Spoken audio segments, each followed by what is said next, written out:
Cowboy Bebop. A show that holds a mighty position in the pantheon of anime, at least in the West. If you ever enter a conversation with someone discussing the greatest anime of all time, I am sure that you will have many people with differing opinions, all vying for their favorite. But regardless of what those favorites are, I doubt that anyone would ever attempt to argue that Bebop was not worth mentioning in that conversation. In so many respects, Bebop has become such a foundation of the Western anime fandom that to not mention it would be almost in a way a kind of sacrilege. At worst, the most someone would do is to disregard the series in a greatest of all time conversation, not because of its lack of worth, but because its entry into the public consciousness, its position in our collective Hall of Fame is already so guaranteed that politely ignoring it for the sake of arguing over other entries is commonly accepted. But why is that? What is it that made it this way? Is there some secret formula that other shows could replicate? Probably not. Otherwise, they would have already done so. Is it the greatness of the creative staff? Well, most assuredly, but not in ways that even they could replicate. Bebop's staff have gone on to work on a myriad of different projects, sometimes even together, but none of those have ever reached the same heights, the same level of reverence in the West of Cowboy Bebop. Though admittedly, some have come close. Bebop was lightning in a bottle, the result of a metaphorical jam session between all of its creators, graced by some god or muse of inspiration. It was an outpouring of pure delight coming from some kind of spring of creativity that has since run dry. In order to understand why Bebop can never truly be replicated in its entirety, I feel like we first need to understand its namesake. Now, I'm not a musical scholar, and I'm sure other people can put it better, but to my understanding, Bebop is a style of jazz music that was born from a desire to create something which had all of the components of regular jazz, but presented not for the purpose of dance. Bebop is a style that is refreshingly complex, using all of the tools of the genre from rapid chord changes to a harmonic structure built on improvisation. And that last one is the key for today. Improvisation. Bebop wanted to be in a position to draw in an audience and then have them listen closely with respect, while at the same time winging it and just having that work. Bebop wants to fly by the seat of its pants while making it look like that was the plan all along, which is not to say that there wasn't some aspect of either planning or skill. But Bebop is complicated, and its freeform nature would eventually become one of the tenets for the anime series Cowboy Bebop. If Bebop, the musical style, demanded a kind of respect not normally granted to others of its kind, it's fitting that Bebop, the anime, demanded the same. At a time where setting a story in space meant large-scale fights, giant mechanical robots, and testosterone-fueled shrieking at one another, Cowboy Bebop waltzes in and sets its story in space, not to follow what came before, but to adapt narratives of the past in its own way, to take beats from known sci-fi anime and remix them into something completely different. The work, which becomes a new genre itself, will be called Cowboy Bebop. Ladies, gentlemen, and others, welcome to Glass Reflections Retrospective of Cowboy Bebop. Let's jam. First, let us look a bit closer at the show's creation. One could say that from a producer's perspective at Studio Sunrise, Bebop was a nightmare. Nearly everything about the project was unorthodox. Anime productions were not cheap affairs to be taken lightly. They were, and still are, massive projects that required budgets to match. For many companies, every project is an investment, and generally speaking, people want a return on their investments. But nothing about the production of Bebop would have given any kind of guarantees that the industry was used to at the time. First, It was an original story. As such, it had no existing fan base. It was not related to a best-selling manga, nor was it related in any way to something that had already proven a success in the market. Remember, this is an industry where such a thing was so common that even Hayao Miyazaki had to go and publish a manga in order to make the film that he wanted to work on, in order to get the funding he needed to produce said film. Granted, it was Studio Ghibli's first film, so arguably they hadn't proved themselves, but the point stands. Second, one of the major focuses of the creative team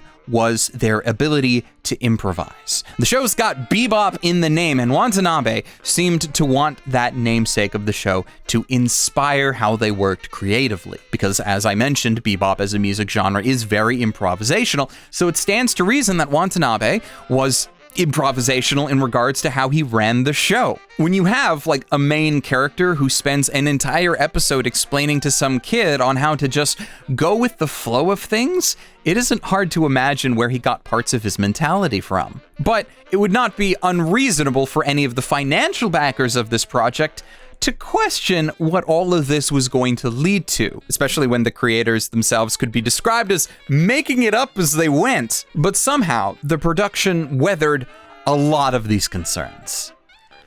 But not all, because, you know, well, the show kind of got canceled. Some of the details of what happened around this time are sparse. You'd probably only really know the full truth if you lived it. Some say that the series got canceled and then picked up again. Others say that it just got delayed. But here's what we can confirm for sure. Cowboy Bebop originally aired in Japan on TV Tokyo, starting in April of 1998. During that run, only 13 episodes of the full show went to air, and even then, not all of them were in order. At this time, the show had a 6 p.m. time slot on the network, and apparently, due to the show's content, many episodes were skipped over in favor of those with a bit lighter content. So instead, for example, of starting off with the actual first episode, Asteroid Blues, the TV Tokyo airing started with episode 2, Stray Dog Strut.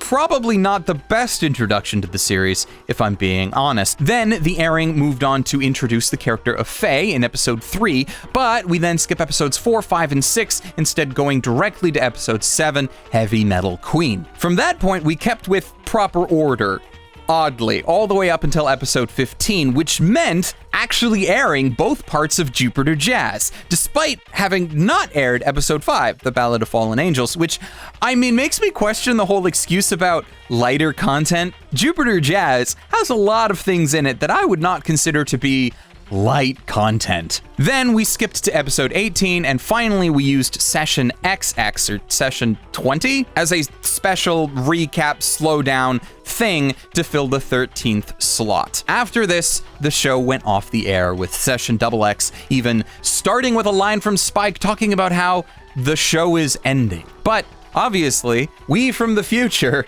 know better. What we also know from interviews and discussions with Watanabe is that originally the project was financially backed by Bandai Namco's toy division. They potentially viewed Watanabe as a safe director to make a show about spaceships, considering his previous work in the Sunrise director's chair with both Macross and Gundam. According to Watanabe, Bandai's toy division told them, so long as there's a spaceship in it, you can do whatever you want. But it wasn't until later, when early footage of the completed show was being screened, that it became apparent Watanabe's whatever he wanted was quite a bit different from what the toy division had in mind. So in June of 1998, after airing 12 episodes in one special, Bandai Namco, owners of Sunrise and the company that financed the Bebop project, pulled the plug, seemingly canceling the series. Their reasoning was apparently thus: all they wanted as a company was for Bebop to sell toy spaceships. They have made their fortunes over the years in large part to toy spaceships and mecha, and Bebop as a new project was directly compared to the likes of Gundam and Macross in that regard. But what will be evident, if it's not already, is that Bebop was never really a show about spaceships, nor did it cater itself directly to an audience who would want to buy them, that being children. Instead, Cowboy Bebop presents itself as a far more adult series, putting characters in dark and mature situations, asking existential questions about the universe, and of course, it did not shy away from the topic of death. As one might imagine, this did not directly help in any way to the selling of toys, so Bandai Namco backed out. We also know that at some point after the toy division pulled out, eventually Bandai Visual stepped in to continue the project. More than likely, this was around the time that the original series was still airing in Japan, or at least that's the timeline that makes sense, because in October of 1998, only 4 months after being pulled from their former network, the series re-aired, including all episodes on a new network. Wow. Now, that's all nice and dandy for the Japanese audience, even if things were a little scattered for a bit with the first broadcast, being all over the place. In North America, though, we didn't have to deal with any of that. Though it took a couple of years, what with licensing and dubbing being what it is, nearly 3 years later, on September 1st, 2001, viewers of Cartoon Network's Adult Swim block were just finishing up an episode of Space Ghost Coast to Coast, just before the clock struck midnight and the first episode of Bebop aired in English for the very first time. So now we get to the actual episodes and figuring out how to talk about them. I thought about going over each episode individually because honestly there is a lot to discuss with each and every episode, but that would end up ballooning this video in length.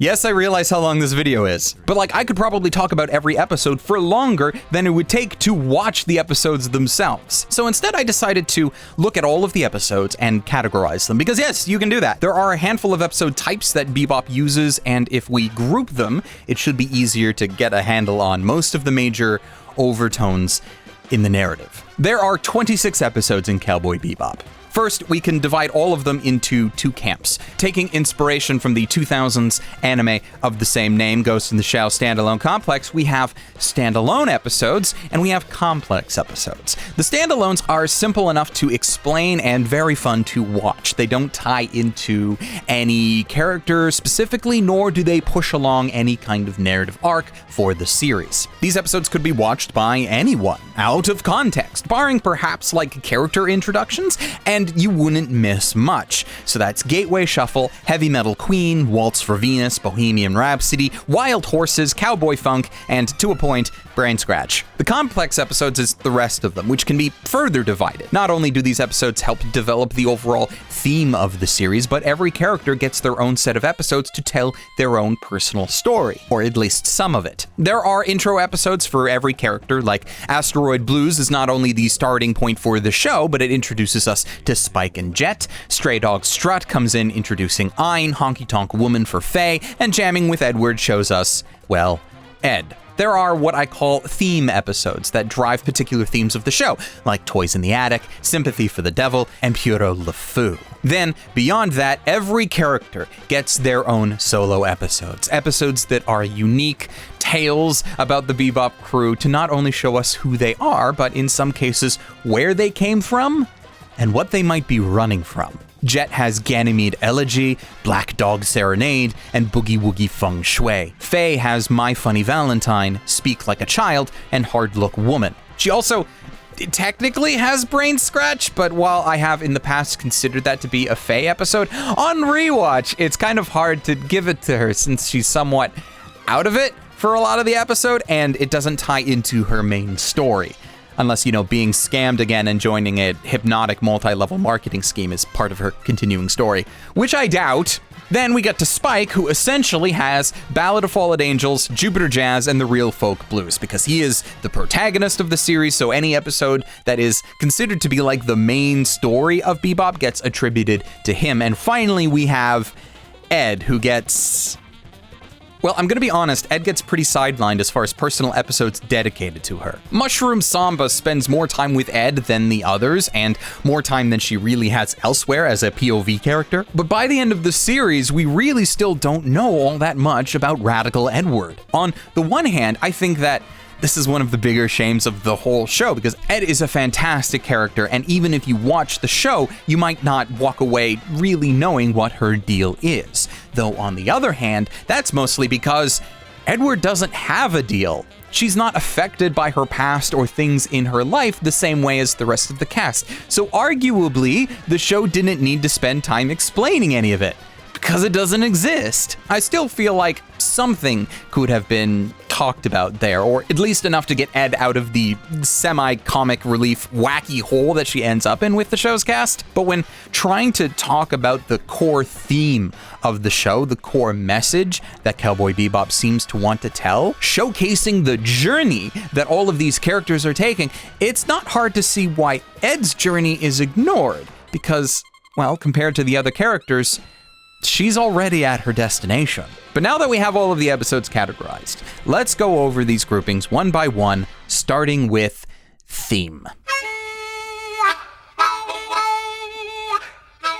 Trying to nail down the overall theme of Bebop before applying it to the characters is an interesting challenge, because since the show has been around since the 90s, there have been several interpretations as to what the theme of this show actually is. True to its name, it could be just about a bunch of misfits, a bunch of outsiders who fit the archetype of a Western cowboy, characters who go through life like they are following the current of a river, going with the flow, similar to that of the jazz subgenre that the show is named after. Perhaps instead, though, the major theme of the show is loneliness. A common reoccurring thing with this cast is that despite being together in most episodes, they don't really like working together all that much. Jet is probably the biggest team player on the ship, not surprising given his police background, but both Spike and Faye love to do things their own way. Is that because it's more convenient for them, or because they are constantly pushing others away,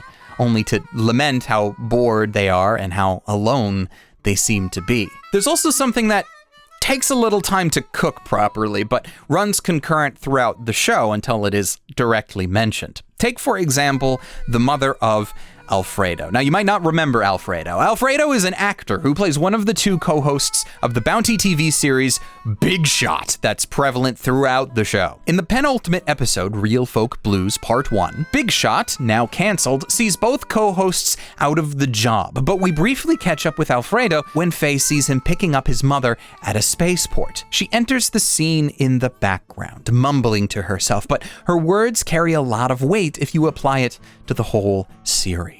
I don't want to live a life where I'm always in someone's way. This sentiment, while directly applying to Faye in this scene, also really applies to the majority of the show's cast. Most of them, for some reason or another, don't want to be a burden on those that they care about. Probably why they end up as outcasts in the first place. It's that mentality that drives Jet to be the team player that he is. It's almost the raison d'etre for Spike, who might otherwise just be floating out in space waiting to die. Like, when they are on their own, they are out of the way and not a bother to others, which is where I feel like they all love to be. All of that to say, however, what I personally believe to be the theme of Bebop actually has a whole episode dedicated to it, alongside the many subplots, of course. So as we begin looking at a bunch of episodes individually, instead of starting at session 1, we are going to begin today at session 11.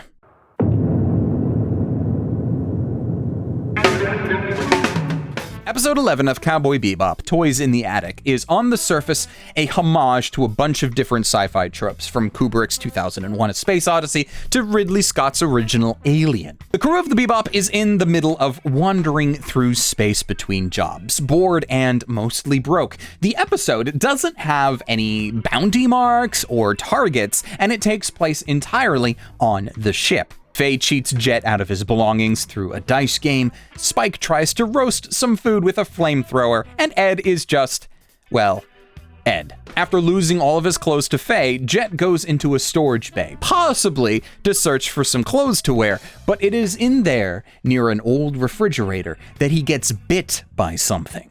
Doesn't see what, but something he claims to be larger than a rat bit him on the back of the neck, and soon a giant purple wound begins to fester there. Later, while soaking in a bath, Faye also gets bitten on her leg, and a similar wound begins to appear. Now, at several points during this episode, up till this point, we have seen what appears to be the point of view of this creature as it scurries through the ship, looking for its next target. Even the dog, Ein, is not immune from this creature's attacks. So, to deal with it, Spike gears up with a large net and one of those motion detector thingies from Alien, and he heads out to rid the ship of whatever this creature is. He finds it, traps it, and burns it to a crisp.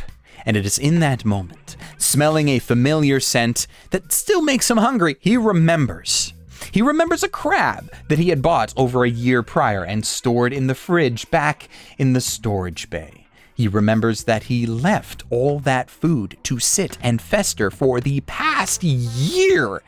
An eldritch horror of remaining foodstuffs that has led him to this moment. So doing the only thing he can think of, he jettisons the fridge and whatever still lurks within it out into the dark vastness of space. And as for what remains of the creature, well, Ed picks it up and eats it in one bite. Throughout the episode, each character relays through narration a lesson that they have learned throughout their life. Don't try to get rich quick or live at the expense of others. Survival of the fittest. If you see a stranger, follow him.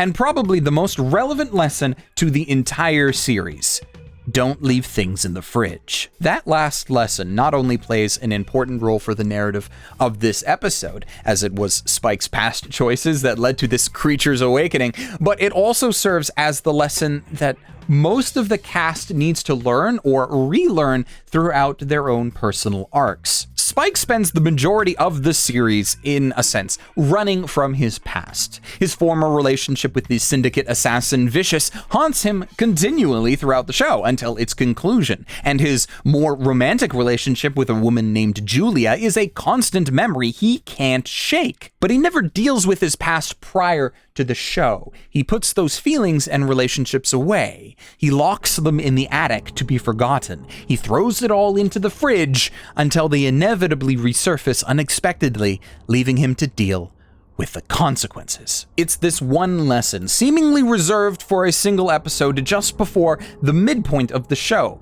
that permeates through the entirety of the rest of it and even beyond. Like this is still a prominent thing in the film. It's one of the things that you can't remove from Bebop and still have it feel like Bebop, which then in essence makes it something that any adaptation or continuation of Bebop from here forward needs to keep in mind. It doesn't need to be obvious. You don't need to blatantly have characters walking through being like, oh, I have a tragic backstory. You don't need to do that. It can be subtle, and it's probably better if it's not in our face about it. But if you don't have this underlying thing that the characters need to deal with, if you don't have what basically, for lack of a better description, drives their entire character arcs forward, you're not gonna have much. And it certainly would not be Bebop anymore. But we'll come back to that. But even as early as Session 6 does the theme of leaving things in the fridge exist within the show. In Sympathy for the Devil, Spike meets a boy named Ren, who isn't really a boy at all. He's a 60-year-old man, trapped through an accident in a body that never ages, never gets older, until Spike releases him from his curse. He seems happy at that moment, and Spike witnesses this and doesn't have it click for him just yet. It's still early days in the show. There's still plenty of time for Spike to learn things, but it's actually here that not only is the main theme for Bebop, leaving your past behind only for it to catch up for you, is front and center, but it's also here where some of the other important lessons of the show come into play. We meet this character, Ren, who exemplifies that his past can't catch up to him because it's a part of him. He doesn't age. Time seemingly stands still for him, and his past remains his present. But as Bebop will start to teach us, and as Ren learns at the moment of his death, time never stands still. So let's talk about Jet. Men only think about the past right before their death, as if they were searching frantically for proof that they were alive.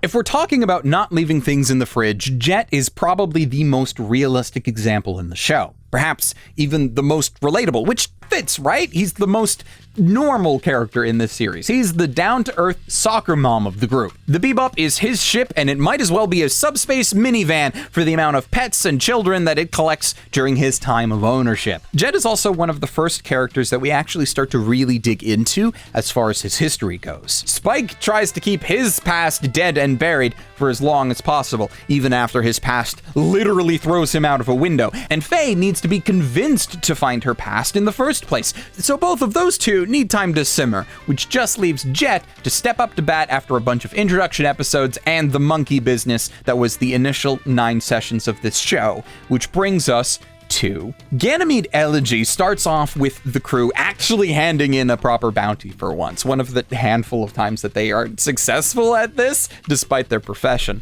The crew is heading off to Ganymede to make the drop-off, and Ganymede is Jet's home. It is his home that he is returning to for the first time in years, and Faye teases him for longingly staring at an old pocket watch that she correctly guesses is from an old flame. Jet's old flame, Elisa, is one of the focal points for this episode. Specifically, it is Jet's former relationship with her that is important. They were together for a decent while years ago until eventually, and from Jet's perspective, suddenly, she broke it off, disappearing without saying goodbye and leaving Jet with only a small note and an old pocket watch. Jet was never able to figure out why she left. So after chatting with one of his old contacts in the Ganymede police force, Jet decides to go and talk to Elisa, who now owns a bar near where they landed. She's in her own interesting financial situation, but that's not too surprising considering how broke most of the characters on the show are, but she's confident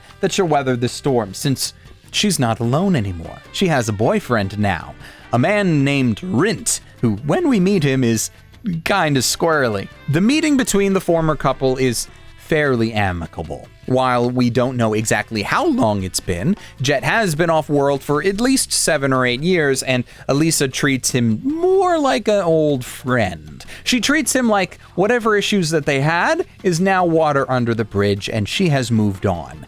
The only issue is that Jet clearly hasn't. When talking to his old friend in the Force, he got reminded of his nickname, the Black Dog, because when he got a hold of something, he never let go. While it was mentioned at the time in the context of both his former employment as a cop and his current occupation as a bounty hunter, it isn't hard to apply this nickname to other things in his life as well. Like love. Once he gets a hold of something, he never lets go. The thing is, though, sometimes with things like love, no matter how hard you hold on to something, it still might slip away. From Jet's perspective, though, what he really seemed to want when meeting Elisa here was a sense of closure. She left him an old pocket watch that has long since stopped working. He mentions that he waited for her to return until the watch stopped ticking, and that is when he went off-world, which Elisa comments is interesting because it seems like Jet's time has stopped. Things are exactly how he left it. His friends still work for the police force. The planet probably still looks and feels the same to him, but time has passed, just not for Jet. And since it's been so long, Elisa claims to have forgotten why she left him. Because it's ancient history now. We can all move on, and the two part ways. Back at the Bebop, Spike gets a call from the police force guy. It looks like Squirrely Man has a bounty of 1.3 million for murdering a loan shark. Well, that changes things. We get a wonderfully animated chase sequence with Spike hunting the new couple on a boat until Jet comes in to take over. Spike is worried that Jet will let them get away. That's his old girlfriend that he obviously still has feelings for, but Jet is still Jet. This is his old stomping grounds, and he was a cop. He'll handle it. After blowing their engine with a grappling hook, Jet confronts the pair on the pier. Elisa empties a gun clip in fear of Jet turning them both in, but Jet, cool as a cucumber, slowly advances on them. Rint killed a man. He is wanted. Let Jet take them in peacefully, and Elisa won't be labeled as an accomplice like she would if Jet were to let them go. If Jet doesn't bring them in, someone else will. But this realization causes Elisa to break down. She does, in fact, remember why she left Jet. She left because she didn't control her life when they were together. Jet wanted to go off and do his job and then come home with her there, but Elisa felt that she was only allowed to do what Jet wanted her to do. He was far too protective of her. She wanted to be able to make her own choices, even if those choices were mistakes. She wanted that freedom. So she left.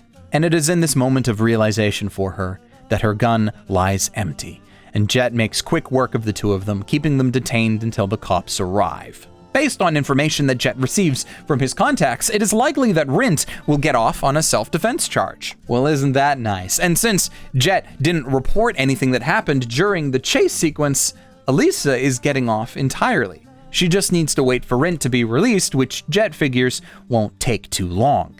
Because time never stands still, you know?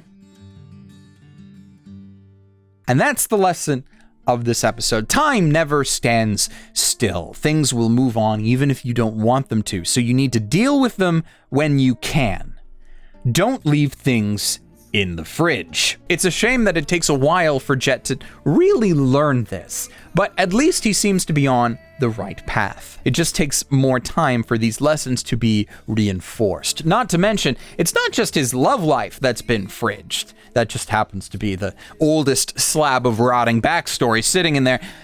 But there's more. Jet is the old soldier of the group. In a way, he's been weathered down, beaten and bloodied, but he's always come out of it, perhaps stronger, but not without scars. What Ganymede Elegy shows us about him is how he handled love, which was badly. Jet comes off as an all-or-nothing kind of guy. When he works, he really works, and when he falls in love, he really falls in love. But balancing the two was probably where he fell flat massively. Elisa never really seemed to hold anything against Jet, even if they separated on not the best of terms. And she came to realize that Jet's kind of love, one of overprotection due to the nature of his job, was not something she can handle. That wasn't what she was looking for, and what she might have wanted wasn't a thing that Jet could provide. Jet never learned that, though. He didn't know why she left, and he was content for such a long time to wait for her. He waited until the pocket watch stopped, at which time it is assumed he decided to try something new with his life, to purchase an old boat named the Bebop and go sailing the stars. But that's not the whole story. He was grieving the loss of Elisa because she gave him a little bit of comfort and companionship to help him cope with the stresses of his job. But Jet always seemed to be a kind of workaholic. He would attach himself to cases, and as his old acquaintances would say, he'd never let go. But he had to at some point, right? Did he leave every case unsolved before he left? How was his life as a cop in the intervening years before the watch stopped? Because surely that was a matter of not months, but years, right? His job was also dangerous, of course. He was a cop going after criminals. One aspect of the syndicate or another constantly gets mentioned throughout Bebop in episodes about backstories. But rarely does the show or its characters ever ask the question, hey, why is Jet not a cop anymore? And does this have anything to do with his missing arm?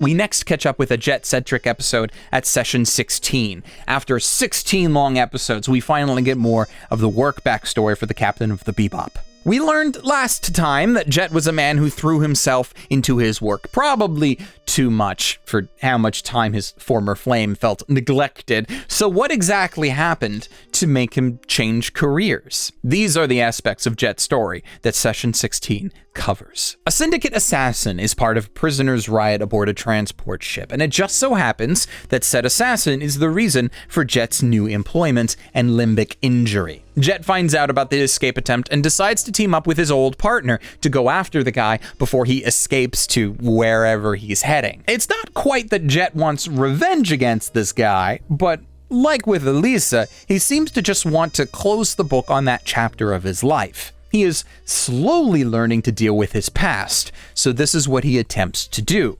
But the end result is a bit different than last time. We get a wonderful dogfighting scene in space, followed by the two former/current police officers making their way through this prison transport. Then, Jet is finally confronted by the assassin, Awww.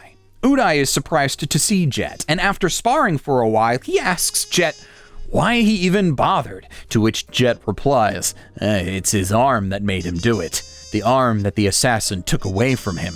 But Uday responds, oh Jet, I didn't take your arm, your partner did. Sure, he was an assassin for the Syndicate, but Jet's partner was on their payroll, and Jet was a problem. He needed to be dealt with. It just so happened that he did get lucky and escaped with only a lost arm, but it was his partner, and not Uday, that took that from him. The very same partner who he teamed up with for this mission. Then when Uday gets his head blown off to stop him from speaking further, Jet gets to the real confrontation of the episode between him and his former partner, Thad. It comes down to an old Western shootout in which Jet barely makes it out alive. And after closing the book on one more aspect of his past, he limps away and the credits kick in. This just adds on to the many layers of tragedy that exist within Jet's backstory. It's not just his partner, his romantic partner, that left him, but his work partner betrayed him as well. Oddly, they both did so in part or in full because he was just too damn good at his job, but in the end, he got abandoned. So now it's not all that surprising that he then left his profession and attempted to ply his trade elsewhere. The Bebop has given him a home, even if he was really the one who built it all himself. I mean, think about it. He's got a real family now. More of a family than he's ever had. He's got a dog in Ein. He's got one of the most skillful partners he could ever ask for with Spike. He treats Ed like the daughter he's never had, trusting her enough to keep his plants watered when he leaves. Faye is there, which unfortunately kind of describes her relationship with the rest of the crew. But this is Jet's family now, for better or for worse. It's the family that they all chose. It's the family that is surviving through all of these weird and crazy jobs to make money together. They are at this point of the story where if Jet asked for help, well, they would complain and moan about it, hopefully in jest, but they would help because they're all in this together. It's such a hard and unstable job working as a bounty hunter, you know? Because being a bounty hunter doesn't always mean a payday. And I feel like that's made very clear throughout the show. It's made clear that everyone aboard the Bebop is broke, most if not all of the time. And they only band together to make their financial lives easier, while they, if they had the opportunity, would probably be literally anywhere else. It's also around this time in the story, however, where that starts to change a bit. Though the series never really gets there with its runtime and also with how Spike's story plays out. But as far as Jet goes, there's not much else left to talk about with him. Like, he's lost a loved one because he was overprotective and drowning in his own work by choice. They gave him the nickname Mad Dog, which is a fitting nickname for how many aspects of it fit with Jet's personality and decisions, both as a dog that protects the ones that he loves, but also fights for the things that he views as threats. But he's been trying to move away from that, to find some kind of inner peace in his life. That's why perhaps he took up the act of caring for bonsai trees on the Bebop, until he asked Ed to look after them. He prunes the bonsais because they are peaceful for him, because he wants a little bit of zen in his life. But with the wounds of the past slowly being stitched up, he now just needs to give it all some time to heal, to relax, to find that zen once again. Perhaps he should take up the principles of Feng Shui.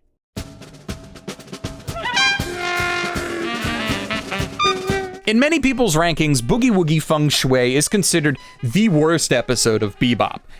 But really, I don't feel like that's saying much, because we're talking about a series full of S-tier episodes, right? So having an A-tier episode would, of course, look worse by comparison. The Boogie Woogie probably comes in as like a B+, though, if I'm being generous. Worse is that in session order, in episode order, this one, episode 21, comes immediately behind episode 20, Pierrot Le Fou, which is considered by most people to be the best episode of Bebop. So I feel like because of that, we can give Boogie Woogie Feng Shui some slack in that regard. Now, Jet-centric episodes so far have all had like a feeling of film noir to them, which is fitting considering his background. But the more obvious plot points of his episodes tend to come from film noir tropes. Some dame is causing trouble. Oh, your partner betrayed you. Yeah, the broad strokes are nothing all that original, but they don't need to be. This is Bebop. It's all about improvisation, making something new with what you have.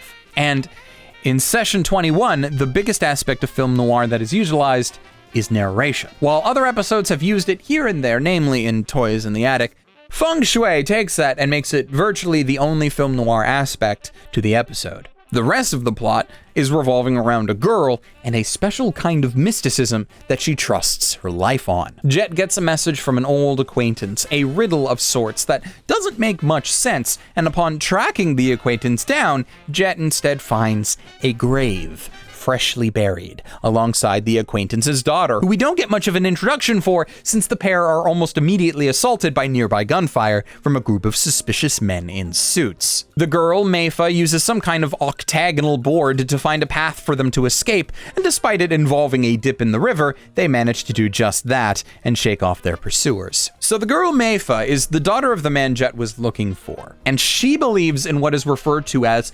universal Feng Shui, something that I'm not even going to attempt to explain, because not only is Feng Shui a real thing in the real world that people will correct me on if I'm wrong, but I also feel like the show doesn't do the best of jobs at explaining it, and if Bebop can't do it, I sure as hell can't. But the general gist is that they need to follow the clues left behind by Meifa's father to locate a sunstone and use that for something.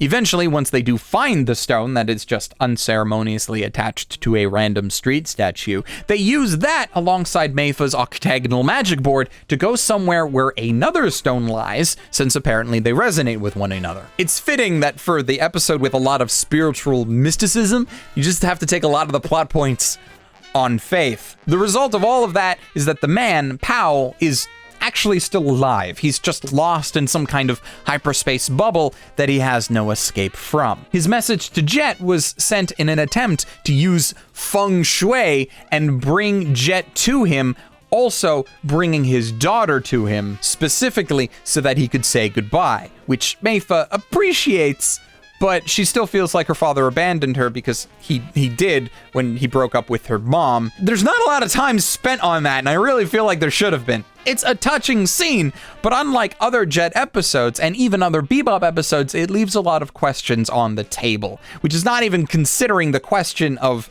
is universal Feng Shui even a thing? Or is it just a series of coincidences tied together by people making near incomprehensible riddles at one another? Pow was apparently on the run from the Syndicate, since for many years now he is wanted out, and if we know anything about crime organizations, it's that they rarely let people leave unscathed.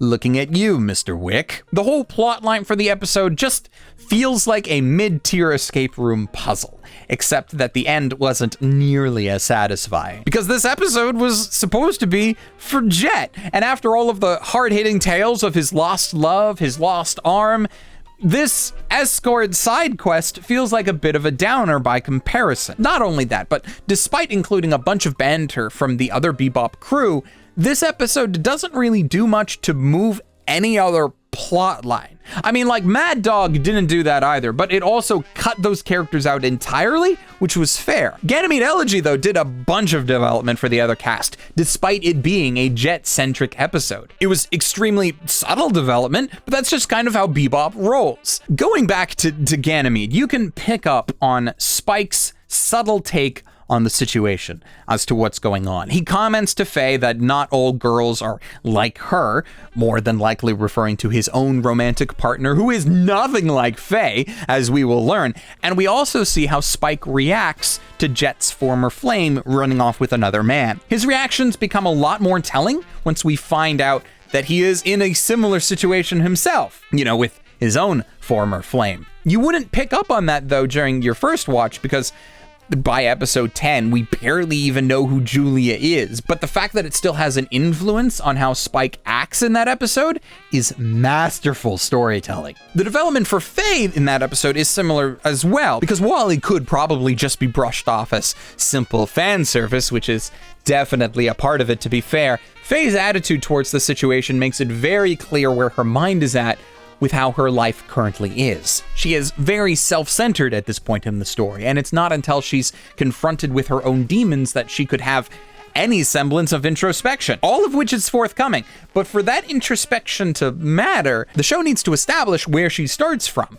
And this is great for that. It is one of the genius things that I find about Bebop, right? Just how it weaves all of these things together in most episodes. Ganymede Elegy was a Jet episode, but it still found time to show us additional sides to Spike and Faye in the process. Boogie Woogie Fung Shui doesn't do that though, which is probably why people rank it so low. I can't even say that Jet has learned anything in this episode. It's not like the episode had him attempt to now follow some semblance of feng shui in his life. Heck, the episode ends with him mentioning that he no longer reads the horoscopes in the paper anymore. Don't rely on some mysticism to get you through life. I do wish, though, that this episode did lean in a bit more on the family aspect, since it did seem to be trying a thing with that there, because family is one of the few things missing in Jet's life at the moment. And it's also like a minor plot thread with all of the characters in the show to an extent anyways. The episode does let us spend a little bit of time with Meifa, even if both Spike and Faye joke about whether she's Jet's girlfriend or a secret love daughter. They never come into a decision on that though, because I mean, like, girlfriend would be icky considering their rather large age gap, and Jet's not the kind of guy to have a daughter. Like, he becomes very good at taking care of people, which makes his position on the Bebop so necessary, and it really does tear him up a bit near the end of the show when all the crew is going their separate ways. But, you know, a bounty hunter would make for a poor father. He can take care of the Bebop crew because they are all in this together, but like, when you can't even really put food on the table most times in this job, if he did have a kid, I mean, I very much doubt he would have become a bounty hunter. Instead, he probably would have gone into security or something to make more financially so that he could support his kid. And then this entire story would have never happened. I mean, why would you think anything else? How would you really look at how Jet cares for Ed in general, cares for Meifa in this episode, and then say, yeah, he's the kind of guy who would go deadbeat dad and leave his kid behind to go play cowboy? So we're moving on. Do you want to know a secret about my past? Do you? Since we keep bringing up fridges in this video, how about we continue to the woman who was literally left in one for decades? It takes until episode 15 for Faye's past to finally be brought to life. The show's beyond half over, and it's now we find out more about our favorite debt-carrying, braless-wearing, gambling-addicted Faye Valentine. And the secret about her past is that nobody knows who she is, not even her. At some point when she was around 20 years old, she gets into an accident, and because they can't heal her, she got cryogenically frozen for 50 plus years. We know a little bit about the kind of accident because it's kind of a big major thing with the backstory of the whole universe, but we don't know, like, who made the call to have Faye frozen instead of buried.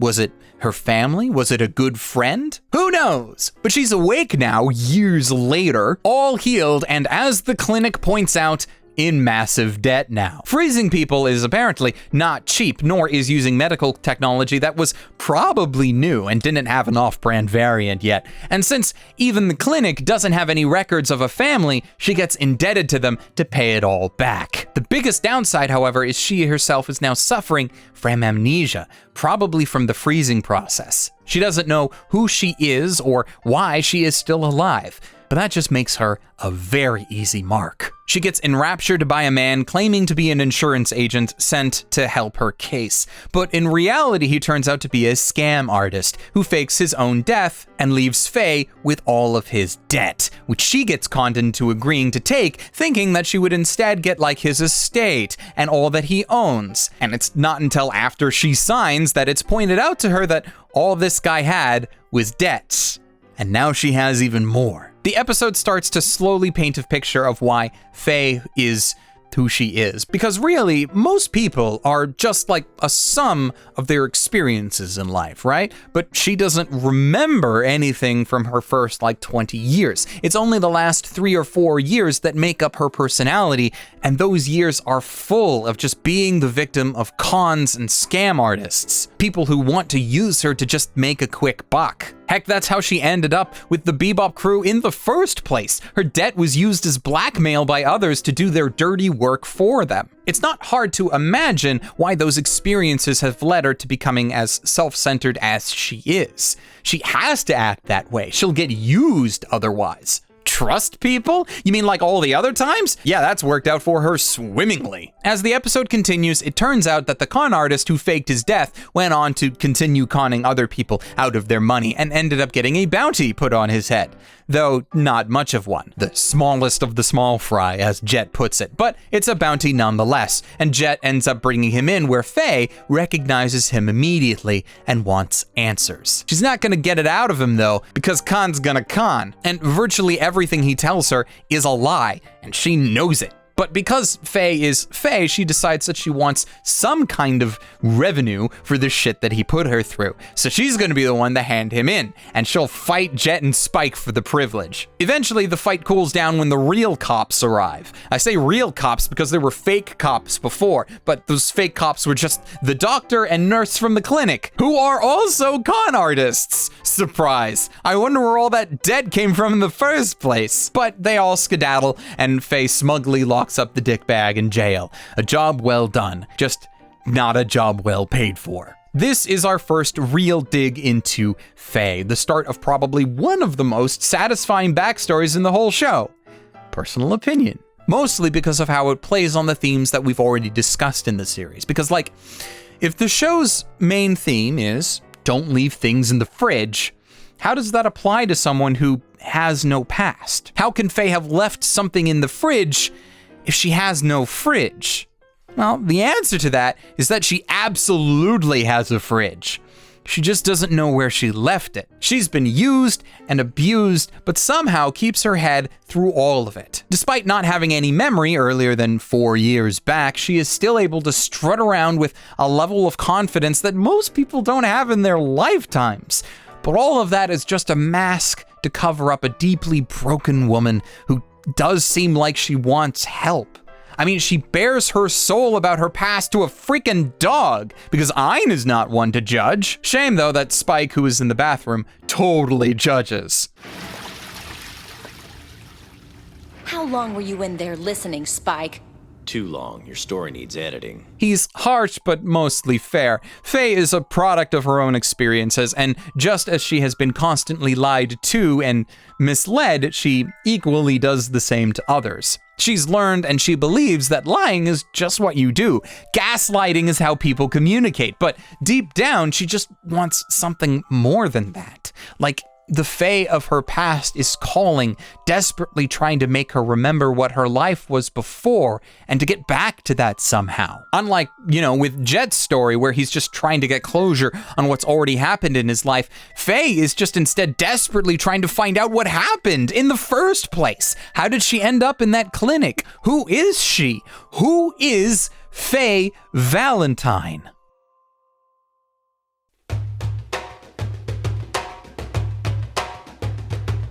The answer to that question starts to come in during the next Faye episode, which doesn't really star Faye at all until the very end. Faye is off betting on horse races and unsurprisingly loses all of her money, or however little she has. After returning to the Bebop, she finds a package has been sent to her, a small one that nonetheless came with a delivery fee that Jet had to front under the assumption that Faye would of course pay him back.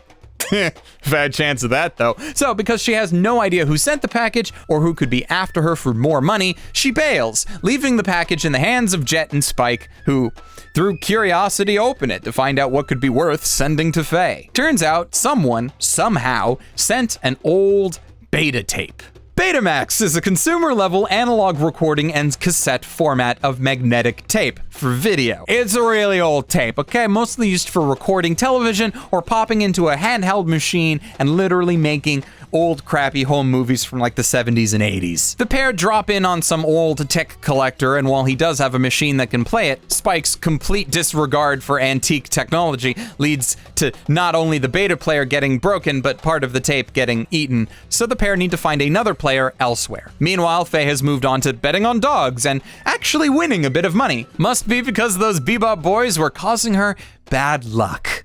Yeah, That must be it. They move the Bebop to Earth because there's a chance of finding a beta player in an abandoned mall in Japan somewhere. They go exploring through some elevator shafts, some vents, and space leech-infested waters until they find an old electronics store that looks like they had Neko Araku as a mascot or something. They grab a player, grab an old tube-top television, and hightail it back to the Bebop, only for Ed to inform them they got the wrong player. Not a Betamax player, but a VHS player. VHS is a standard for consumer-level analog video recording on tape cassettes. Why am I so old? But for the Bebop boys, it's okay because they get another package for Faye, and while Jet wants nothing to do with it, they can't return it because Spike opens the thing immediately. Oh, Spike. The second package contains a Betamax player, so yay! They can watch the tape now. Faye returns after losing all of her winnings, unsurprisingly, but Jet won't let her watch the tape until she pays him back for the shipping fees.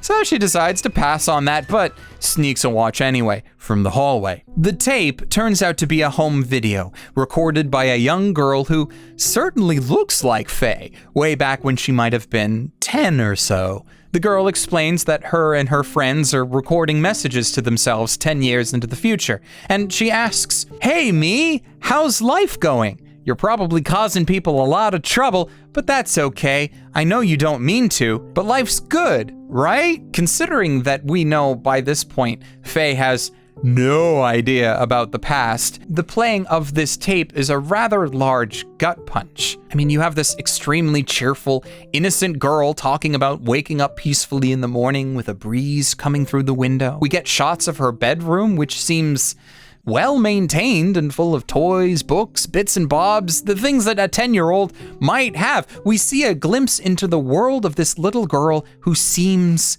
happy. A girl who then goes outside in a cheerleading outfit and cheers for her future self because she is in the past cheering on her future. All the while, what must be 60 years later, a broken woman watches on and asks the question, "Is that who I was?" Compared to the backstory episodes for Jet, Faye's are a lot less subtle overall, but hit way harder for many reasons. We spend the whole episode building up to what the heck is going on with that tape and why would someone go through the trouble of sending it. I mean, really, that last part is still unexplained. If young Faye sent it to herself, you would have thought that it would have ended up at the clinic when she was still frozen rather than getting passed around a whole bunch. Right? Also, I mean, the doc explained back during the last Faye episode that the gate explosion that caused her accident wiped out all records of who Faye was, but somehow these two packages got tied to Faye despite no one knowing who she was? Her last name was even given to her by the con doc, so how did the mail attach these packages to her correctly? I guess we'll never know. It's not really that important. What is important is what this episode brings to light by the end of it, and that is Faye has a past. She was at one point happy, and now the Faye of the present has to ask herself who this little girl was and what happened to her. Despite putting that plotline on hold for a whole 6 episodes, we pick up in session 24 like there wasn't a gap at all. Faye got brainwashed by a cult? Yeah, that never happened, right? Such is the way of syndicated narratives where you can't have a long-running arc every episode because the network might air them out of order. You know, like they absolutely did. Sometimes, though, I do miss those days. Anyway, Faye gets really into watching and rewatching that old tape to try and find some clues as to where she came from. And the results of that are less than helpful for her. Ed claims to know where one particular fountain in the video is, somehow. So Faye forces the Bebop to change course to Earth so that the pair can investigate. After some sidetracking at an orphanage that makes this half an Ed episode? What? After that, Ed eventually leads Faye to the water fountain in question, where she, surprise, briefly meets an old woman who recognizes Faye and says that they went to high school together. Remember that Faye was frozen for like 50 years. But instead of immediately bombarding her former friend with a million questions about her life, though, Faye does the Faye thing. of getting scared and grabbing Ed and running away, only to fall into a depression about her past when she's alone again. It's an interesting and somewhat human response to the situation. Her friend seemingly had all the answers that Faye could want. She knows who Faye is. She knew that Faye got frozen, but does she know about Faye's family? What about Faye's full name? But after being depressed on her bed for a while, Faye starts to remember some flashes from her past, like her old life starts bleeding through into her conscious mind just by proximity to her old home. So much so that she actually remembers where that was. But when she gets there, she finds a ruined plot of land with no more answers. She edges out where her bed probably was and lies down to reflect some more. And this is kind of where we leave Faye, ultimately. She has a few things to do in the show's two-part finale, but at this moment, with much of her former memory slowly coming back, she has come to the realization that the crew of the Bebop is her family, or at least the only family she has left, which is really sad for her to realize at this exact moment, because it was Faye's own words of encouragement that causes Ed and Hein to leave the ship, and we are only a few days out from when Spike goes off to face his own past. You might remember when I said earlier that Faye had, in my opinion, one of the most satisfying backstories in the entire show, and I really do mean that. Even still, there is this level of realization and finality to it that makes it special to me. Here, you have this woman who was constantly alternating between two states, wanting to run away from all of her problems, but also wanting to dive headfirst into her past to find out about it. She kept flip-flopping constantly throughout the show, such that even Spike comments on how her decisions don't make logical sense, though he just chalks that up to women in general. She spends so long, even after receiving the Betamax tape, pining over the past, pining so much that she never bothered to spend more time with the rest of the Bebop crew, the only group in recent memory that treated her well, or at least treated her halfway decently, and admittedly it's a very low bar to clear. But the time that she finally realizes what she has, it's gone. She can't spend any more time with them now. In Faye's case, compared to the rest of the cast, she did not leave something in the fridge to be forgotten about until it rears its ugly head and bite her on the leg. Instead, it was her single-minded focus, either about her past or wanting to run away from the truth, that stopped her from appreciating the present. It's a lesson that Jet learned far earlier in the series, and one that Faye probably wishes that she learned back then too. Time never stands still. All good things eventually end, and sometimes you never know what you lost until it's gone. Faye will never get to experience time with the whole crew again. Not after this point. Teeter-totter, teeter-totter, teeter. Oh. Let's kick the beat.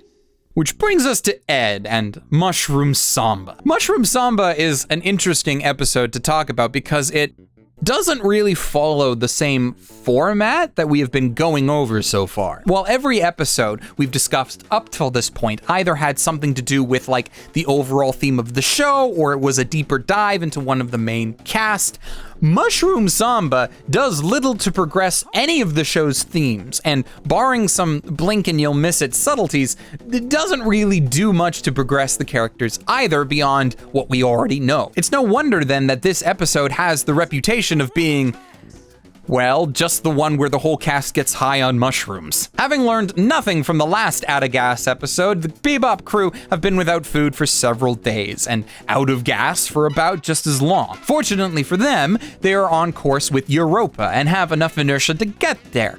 They just need to hold out until then. But once they are just about in orbit, they get slammed into by another ship who takes off running, leaving the Bebop to go off course and crash land on Europa's surface. Jet and Spike take up the unenviable task of attempting to fix the ship following the crash. Faye is held up on the toilet after swiping the last of the food rations that were months out of date, leaving the faithful Ed and Ein to head into town in search of food. Which is why I have Mushroom Samba labeled here as an Ed episode, because it's honestly the closest thing outside of the other half of Hard Luck Woman. But we don't really see much development for Ed in this episode because, as I mentioned earlier on, she doesn't need it. In a series that is focused heavily on a cast of characters that are on some kind of journey either to run from or deal with a past, Edward doesn't really care about her past. She could. What we do learn about her over the course of the show is that she was abandoned at a young age. She ended up in an orphanage for a while before, just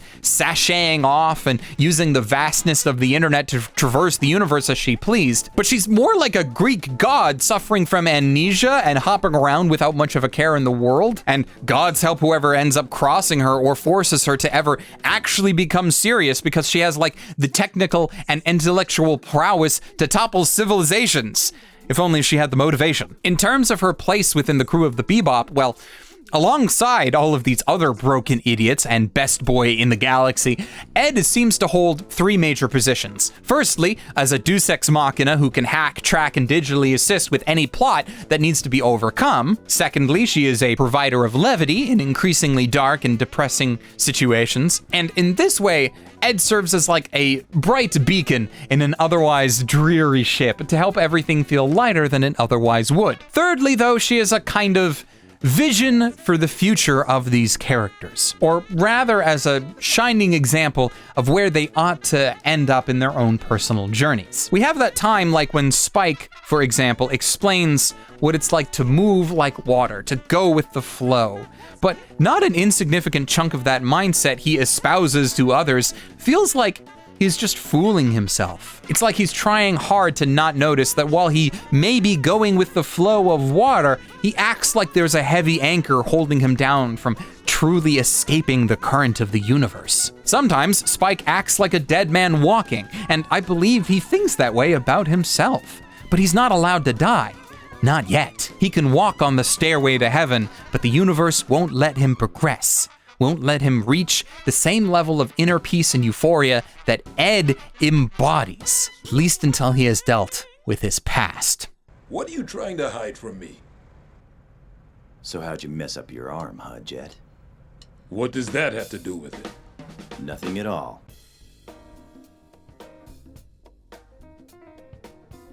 Spike, despite being the show's main character, has probably the easiest backstory to explain. Or rather, he has one of the most obscure backstories that is barely showcased in the series, and thus can be summarized fairly easily. Unlike with the rest of the crew, while we could look at some Spike-centric episodes and go over his character growth, most of the Spike episodes are really just the episodes showcasing the main plot for the show. Ballad of Fallen Angels, Jupiter Jazz, and the Real Folk Blues. Throughout these episodes, Spike might have several realizations about himself, but he doesn't internalize them in the same way as the rest of the cast. And it's really not until the Real Folk Blues that he finally gets around to properly dealing with his sordid past.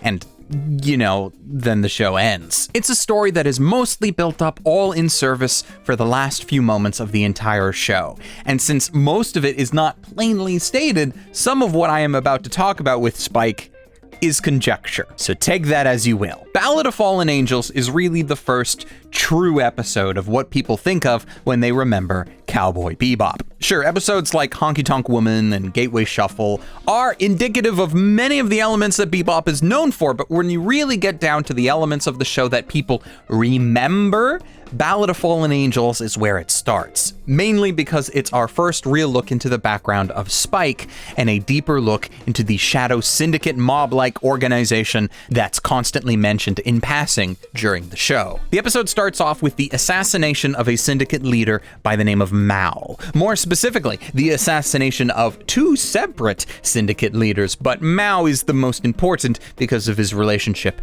to Spike. Through context, it's revealed that Spike used to be a member of the same syndicate branch as Mao, though at some point, and for some still unknown reasons, he faked his death to escape. And you know how mobs work. The problem is that despite leaving that world behind, Spike still believes he has debts to pay, and once he's learned of Mao's death, feels the need to intervene and dip back into the world that he departed. He does this by going after the man who murdered Mao. Vicious. I wanted to have a bit here on like how Vicious is a terrible name, and really that should have just been like passed off as a code name or something rather than the guy's actual given name at birth. But then I remembered that this is a show who has a character named Jet Black, and no one, including myself, finds that at all odd, so we're gonna let this one go. Vicious and Spike apparently go way back, fighting alongside each other way back when, until eventually Spike decided to leave. Ballad of Fallen Angels doesn't yet give us the reasons as to why Spike left, besides vaguely gesturing in the direction of this mystery woman, who will no doubt be important later. Mao ends up going into the bounty hunter's database as a massive multi-million Wulong bounty, possibly to draw out Spike, even though it's not made clear how anyone from the old days knows about Spike's current ailment of still being alive or even his current occupation. But the bounty goes up and it causes Spike to go information gathering from his old friends, while it also causes Faye to rashly go off in search of the bounty's riches, only to be immediately captured and used as further bait to draw out Spike for a showdown, which he obliges. At the end of the episode, he arrives, guns down the man holding Faye as a hostage, all hell breaks loose, and he John Wicks his way to the upper levels, where he gets a showdown with Vicious that ends in a draw. But not before Vicious throws Spike out of a large stained glass window, and Spike tosses some grenades back into the building, causing the whole place to explode. Also, Greenbird plays, and that's kind of important, because Greenbird is great. This particular scene is probably one of the most remembered and famous from the entire show. It tells us briefly through flashbacks of Spike's former life and the events that probably led to him faking his death. But as with most things Spike related, the context for these flashbacks are still forthcoming. He later wakes up on the Bebop to Faye playing a single-player card game while watching over him and complains about her off-key singing. And then the episode ends. I feel like I should, at this point, take a moment to offer a correction for people who have been watching my content for a long time, since I'm not really gonna get another chance. So I've been making videos since 2009, and way over a decade now, I released a review on Cowboy Bebop. In that video, I made the claim that the best way to watch Cowboy Bebop as both a new viewer and for a fan rewatching the show was to start watching with episode 5, move on to episode 6, and then go back and start in order from episode 1. The reasoning for this was because at the time, I believed the first 4 episodes of the show, while they had their place, didn't really offer what I believed to be the memorable parts of the Bebop experience, as even then I identified that the show really gets going with episode 5. That said, in the decade plus of time that's passed since I made that video, my view has changed slightly. Perhaps it'll change again in the future, but for the moment, the correction that I want to make is actually to start with episode 1. Skip ahead to episode 3 and then go to episode 5, after which you can backtrack and watch what you missed in episodes 2 and 4. Well, back a decade ago, I was under the impression that Ballad of Fallen Angels gave enough context of what was happening and who the main characters of the show were such that it worked as an introduction. I have since changed that mentality, mostly because of how I view Faye. My memory of Faye mostly comes from her actions in both Honky Tonk Woman, her proper introduction, as well as her actions and personality in Jupiter Jazz and Knocking on Heaven's Door. Faye, while not as skilled in combat as Spike or as logical in planning as Jet, still gets her place within the group as a competent bounty hunter. As such, for her specifically, Ballad of Fallen Angels is a piss-poor introduction to her character. She runs off in search of a massive bounty and gets turned into a damsel in distress immediately. And while technically even her introduction, Honky Tonk, has her chained to a toilet on the Bebop, which isn't necessarily flattering, she gets that made up for by tricking the boys by the end of the episode and making off like a bandit in the process. That's the two sides of the Faye coin. She's reckless enough to get caught, but smart enough to sometimes be able to turn it around. In that way, watching Honky Tonk Woman first makes a lot more sense as an introduction for Faye, but using Honky Tonk as your first ever Bebop episode probably isn't great because it doesn't have a very good character building and intro for Spike and Jet, then leaving me to re-add Asteroid Blues into the lineup. I mean, watching Spike and Jet playing around in the casino is great, and the action in the second half of Honky Tonk is some of the show's best. You really have to ask yourself, is starting off the show with a half-baked fight in a casino really the best way to start Bebop? I don't think so. I mean, I could always be lazy and just say to watch the show how the creators meant it to be seen, and that is completely valid, but through personal experience, getting someone through episodes 2 and 4 to show them what Bebop is actually like is very difficult. I've tried. Hence the viewing order that I've offered. Anyways, back to Spike.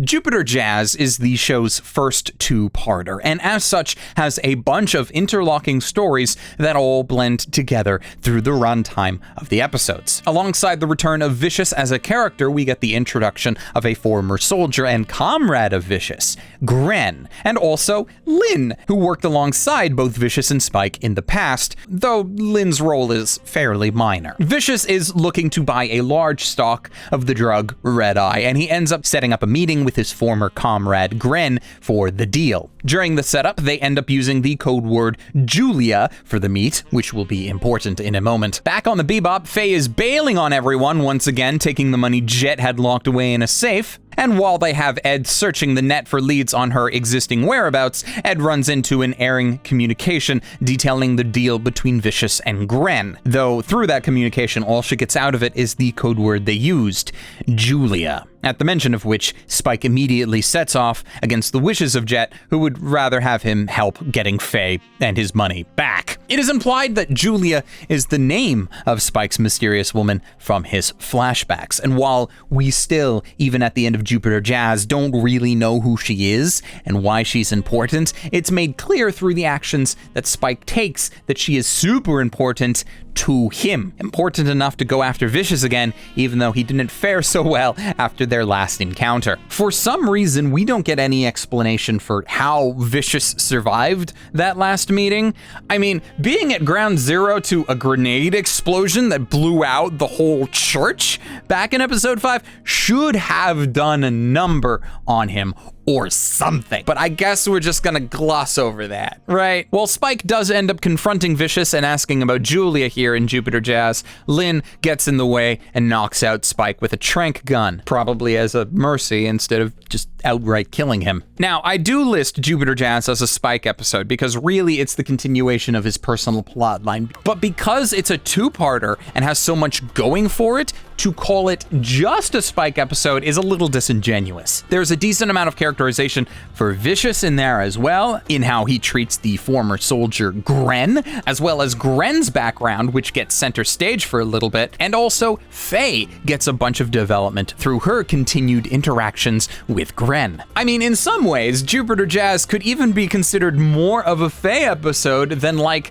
Speak Like a Child. Heck, she gets more screen time here than there, at the very least. During Faye's conversations with Gren, she talks about not needing comrades, particularly in reference to the Bebop crew. Throughout the show, even after this, she has a habit of acting like the cat of the Bebop, never knowing if she's coming or going. She constantly heads off on her own, acting in a way that shows she really does not plan on returning, but eventually, either in that episode or the next, she finds herself inexplicably drawn back into the ship, and the cycle repeats. As mentioned earlier, Faye really doesn't break out of that cycle until she comes to realize who her real family is, which, of course, brings us to...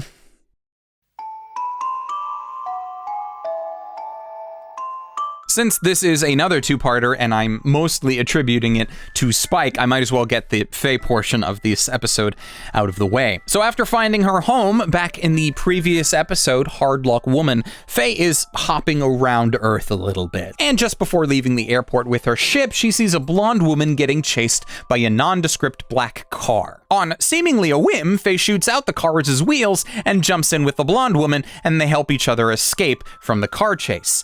Afterwards, said woman introduces herself as Julia, and she asks Faye if she happens to know where any bounty hunters hang out.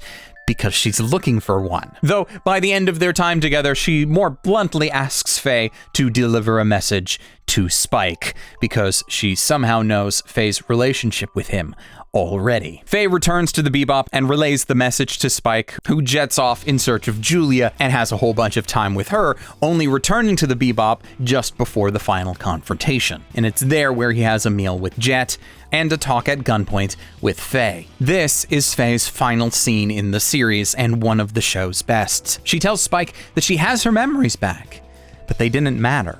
Her home was long gone, and the Bebop is still all she has left. She curses Spike for now leaving on a mission that he will most assuredly die from, leaving her alone again. Well, at least mostly alone. Jet's still there, but it's not the same. Not without Spike. As for Spike, well, that's where the finale really comes into its own. Vicious stages a coup within the Syndicate, and while it initially seems to fail, that apparently was all an elaborate plot to get the old elders to drop their guard and be killed all at once. During the fighting, hits are put out on all known associates, regardless of whether or not they were involved with the conflict, which includes a former Syndicate assassin with messy hair and a blonde woman who he happened to be involved with. Following the message from Faye, Spike meets up in a graveyard with Julia, and despite showing us a flashback of their previous time together, a time where Spike asks her to leave with him and go far away, we now find several years later her asking Spike for the same thing, that they should run away together and run as far as they can. But Spike needs to see someone first. His old contact that we met back in episode 5, Annie, but the Syndicate got to her first, and she's bleeding out. Spike makes the decision right then and there that they can't run, not until Vicious is dealt with. But he doesn't have to wait long. More assassins come pouring into their location, forcing them up onto the roof. And during the chase, Julia is shot. And she dies in Spike's arms. Julia is an interesting aspect of Spike's life because it's never truly made clear on if she was a regret that existed in Spike's past because of actions that he made or actions that he didn't make. The whole series is full of questions about what characters left behind and how they plan to deal with those things when they come back, because you shouldn't leave things in the fridge. Eventually, you have to clean it out. Was Julia a regret because Spike could have lived a life with her but chose not to, and he regretted that choice? Or was a life with Julia never on the table to begin with, and Spike regretted the circumstances of their relationship? The what-ifs and what could have beens if only the universe was a little more kind. Though even if Julia wasn't a proper regret, wasn't something left behind in Spike's metaphorical fridge of his past, Vicious sure as hell was. This Christian Bale Batman-sounding asshole doesn't have much of a character besides just being a total dick to everyone at every given opportunity, and Spike's life would have been altered dramatically if only Vicious was dealt with years ago instead of being left alive. Of course, that is kind of conjecture on my part. All we got of their fight in the past was brief flashes. It's not clear if Spike could have killed Vicious in that past, let him live, or maybe he just managed to make it out alive himself. We know that they had some kind of conflict, which led to Spike faking his death in the Syndicate, and while we know before that he and Vicious worked together in the Syndicate, we don't actually know how that relationship broke down. Was it a love triangle between the two of them and Julia? We're sort of told that Julia and Vicious was a thing, but we have even less info about Julia's relationship than Vicious than we do about Julia and Spike. I mean, if anything, Vicious just seems to use Julia to get to Spike, and a lot of that's not really expanded upon. We just kind of have to figure it out as we go along. Spike and Vicious do get their final confrontation, though. It's quick, even if it is some of the better animation in the entire series, which is, fitting for the final episode. But in the last moment, the two get a quick shootout. As Western of one that could be expected, considering one of them is using a sword instead of a gun. But perhaps that's why he lost. Vicious lies dead, because even if a grenade couldn't kill him, a bullet finally did. And Spike, well, he got slashed in the gut and slowly makes his way out of the building. He made it just far enough to give a send-off to those watching, both the syndicate and the audience of the show. One final word from Cowboy Bebop. Bang. Like Vicious surviving the fight from Ballad of Fallen Angels despite taking a grenade to the face, there is a question of whether Spike actually dies here. It's where the show officially ends, so it's assumed that he has succumbed to his wounds. But also, like, he got a gunshot back in episode 5, and that was before he was smashed through a giant stained glass window, fell multiple stories onto a stone ground below, and had all that shrapnel from the church's windows then fall on him. And he survived that. But Vicious with a sword swipe? Yeah, that'll do it. Not immediately, though. He just needs to have a cool exit first. I just thought, you know, between the options of Spike surviving the series and dying at the end, I do far prefer the narrative of him dying. While it is sad for those who are left behind, like Jet and Faye, Spike doesn't really have anything left to do. He's cleared out his fridge, both figuratively and literally. His girl is dead, his nemesis is slain. He might as well just fade away. And so he did. The finale of the show, Real Folk Blues, is great. Fantastic even. From multiple angles, it is a wonderful closure for the narrative and the show itself. The only real downside for fans of the series is that not only is the show over, but chances for a sequel are low. Oh well, nothing to it, I guess. Except to make a prequel!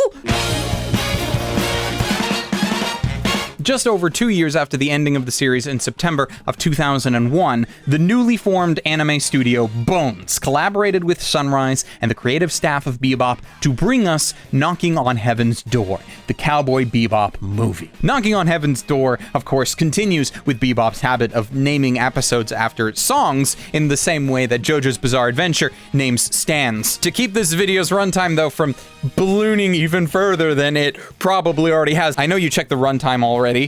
Don't think that you haven't. But because of that, I am not going to discuss this film in entirety, largely because we've been focusing a lot on personal storylines for the main cast, and while the film is amazing and you should absolutely watch it, it does fully realize that Bebop ended like 2 years before this even came out, and it doesn't really tread all that heavily into the same territory as the show did for these characters. There's a little bit of introspection here for like Spike that helps to have seen the Real Folk Blues, but in the same way that we've talked about the subtle foreshadowing of a lot of the storyline beats of the show in other episodes, it's pretty light here as well. What I do want to talk about in regards to Knocking on Heaven's Door is, in my opinion, the absolute best thing about it, which is the intro. Not the rotoscoped credit sequence with Ask DNA. No. The introduction scene with our heroes taking out some good old shoplifters. Why is this the best part of the film? I mean,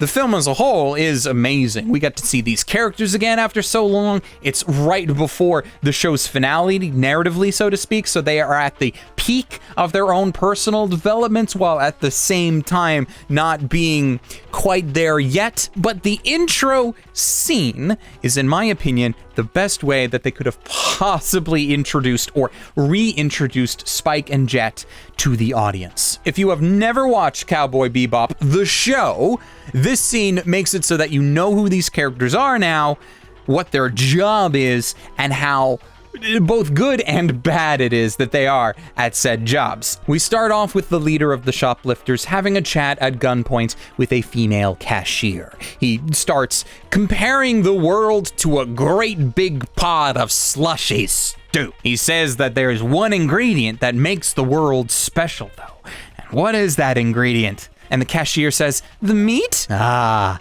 they always guess the meat. But that's not it.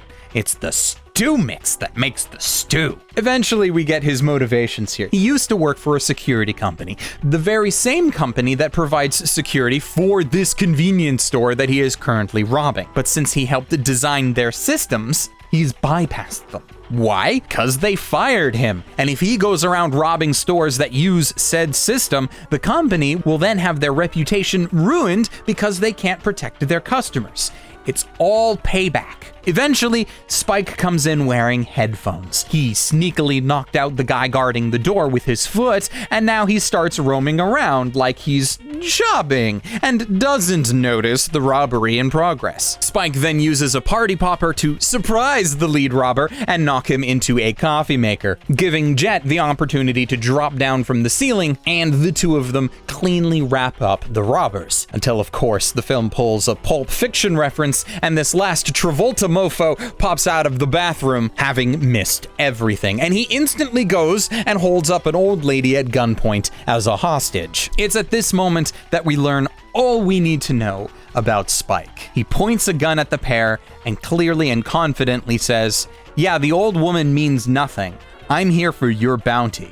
You might as well shoot her," which causes the robber to get enraged, and he points his gun back at Spike, which gives Spike the opening he needs for just one shot to take the guy out, missing the old lady entirely. This is actually the second time he's done this. He did it with Faye when she got held up in Ballad of Fallen Angels, but this just kind of solidifies how good of a shot Spike actually is and how skilled he is in general. But he exudes massive amounts of coolness when he brushes off the woman asking who he is by saying, Just a humble bounty hunter, ma'am.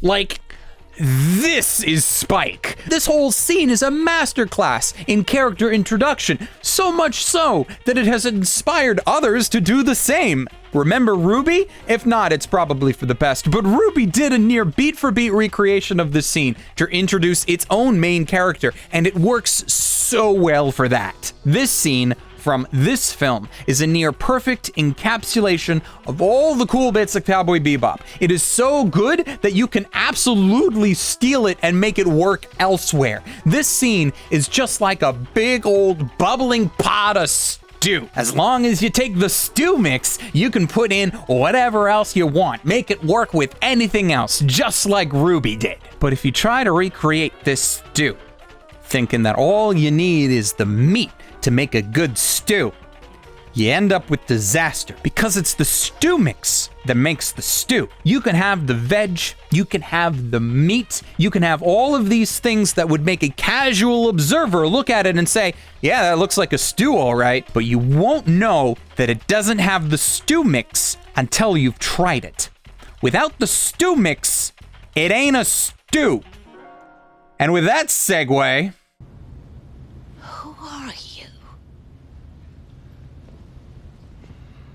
just a humble bounty hunter, ma'am.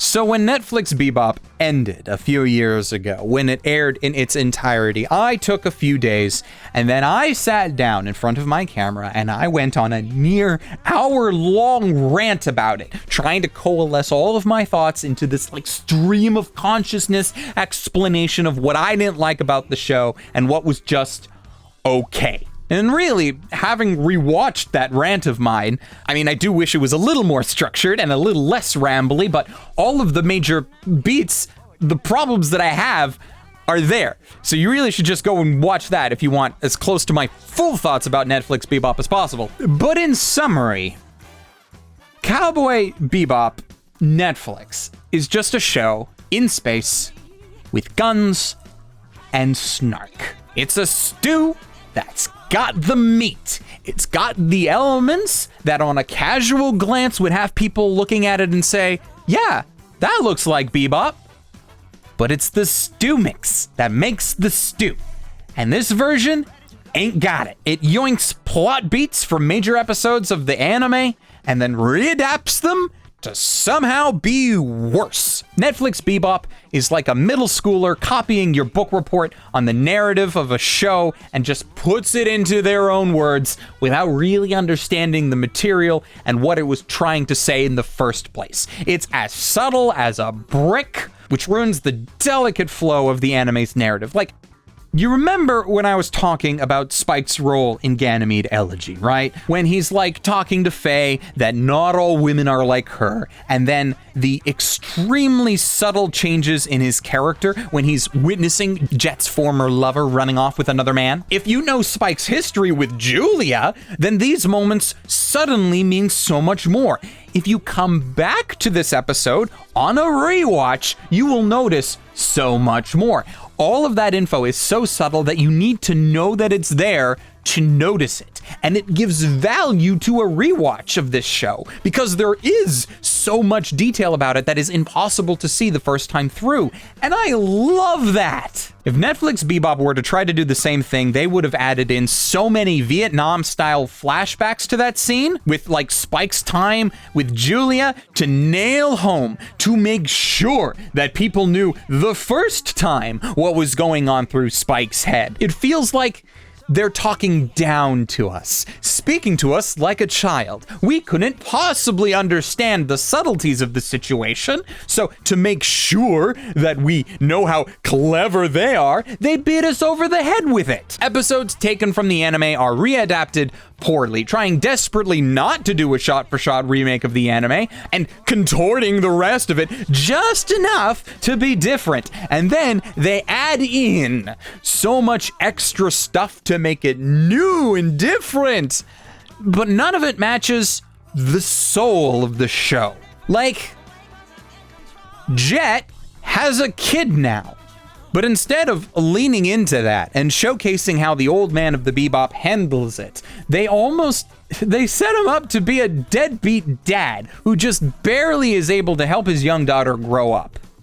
Like, I insinuated earlier, foreshadowing and all, that this would be terrible for Jet, because honestly, if you are responsible for a child, if you need to financially support a young daughter, Jet should not be a bounty hunter. Not only is it a dangerous profession that could leave his daughter fatherless very easily, but also it doesn't make enough money. The Bebop crew barely makes enough money for just them to live off of, let alone having Jet attempt to financially support a child. And then they changed Elisa from a character who was suffocating under Jet's protection and just wanting the freedom to make mistakes, who would then later forgive Jet and be a good friend to him, you know, if not for their history. They took all of that and they just turned her into a disgruntled housewife because it feels like the writers can't write their own content without riffing off something else. Like, I don't have a problem with the kid necessarily. I have a problem with how they did it. And why do I have a problem with how they did it? Because it's Ant-Man. No, it is. Paul Rudd's Ant-Man and his relationship with his daughter in that movie is carbon copied into Cowboy Bebop, Netflix, for Jet. Like, no joke, Jet's first actual meeting with his daughter on camera is to give her a present for her birthday party, which is exactly what happens in Ant-Man. Then, the exact same scene happens where you have the mom that gets pissed off at Jet for the gift that was given. You have the new dad who is now / was part of his former life as a cop, and then you have an ending where Vicious kidnaps the kid, and then it's Ant-Man. And I don't know why they did that. If I wanted to watch Ant-Man, I would have gone and watched Ant-Man. I'm here to watch Cowboy Bebop. Why am I watching Ant-Man? Netflix's Cowboy Bebop is a perfect example of creators who come in and want to make a great work, want to make a sequel of a great work without understanding anything about the work that they are trying to recreate. Very little of it even makes me feel like they watched the original series at all. So much of it feels like there was just like one person on the creative team that was a diehard fan of the original, but everybody else was just there for the paycheck. It reminds me of like when I played in concert band back in high school. You have a small handful of students that loved playing their instruments, loved the music that we were playing, but then you had the other 90% of the band who were just there because their friends were in band. And you know, like whenever we went to competitions, the judges saw that. Most of us were not there to play great music. We were there because it was just the culmination of the easy choices we made in our lives. And our results reflected that. Bebop, the anime, from everything that I could gather about its production, is best described as a massive jam session between many different creators that made this majestic, somehow pleasant cacophony of awesome. But its Netflix adaptation just felt so disjointed, so jagged. Like, instead of a cool jam session where everyone riffed off of one another, it was like you had all of the creators stuck in their own rooms, silently with their own thoughts, forced to be creative, and then they took all of that and slapped it together at the end. Even with the music, which I thought was going to be the best part. You would think that handing the keys of this soundtrack to Yoko Kanno would have been enough. She knows what she's doing, but the results are not great. I can only imagine that she was like mandated on the kind of music that they wanted for this series. I feel like they wanted jazz, not bebop, jazz, because every single original song for the new adaptation seems to confirm this hypothesis. I mean, look at the anime's soundtrack, right? So much of it has like this experimental quality to it. Cats on Mars? Is that jazz? Not really. You then have tracks like Memory. Remember that one? It was the one that was made with a music box. The whole song, just a music box as its one and only instrumentation. I mean, you have other things on the soundtrack like Piano Black, which is jazz-like, but it messes around with so many things to make it a unique beast unto its own thing.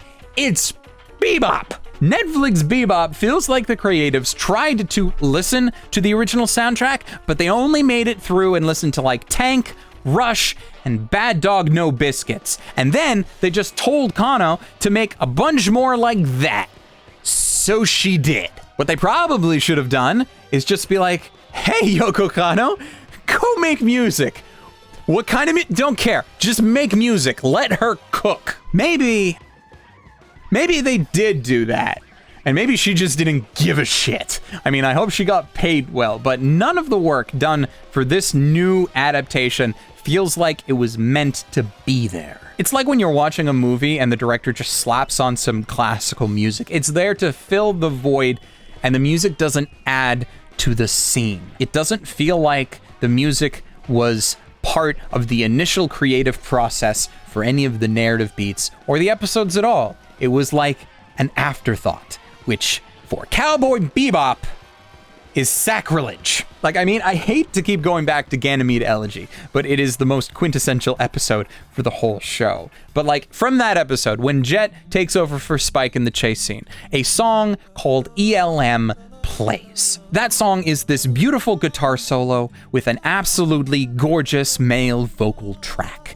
There are no lyrics, but there doesn't need to be because the song just exudes this feeling of a lost love and a level of sadness. A level of deep sadness that comes off as just a melancholic memory. And that is what is playing in the anime as Jet is internally wrangling about taking his former lover in, because she is now running away with a guy who has a bounty on his head. And it is perfectly placed music. ELM plays in this series exactly one other time, actually before this moment in Ganymede Elegy, though it is easy to miss because it's played as just a guitar solo without the fantastic vocals. Way back in episode 1, in Asteroid Blues, Spike is confronting a female drug smuggler named Katrina. After she tells Spike about the happy life that she plans to have with her husband while stroking her pregnant-looking belly, ELM starts up, and Spike straight up asks if they plan on escaping to Mars, because he's a bounty hunter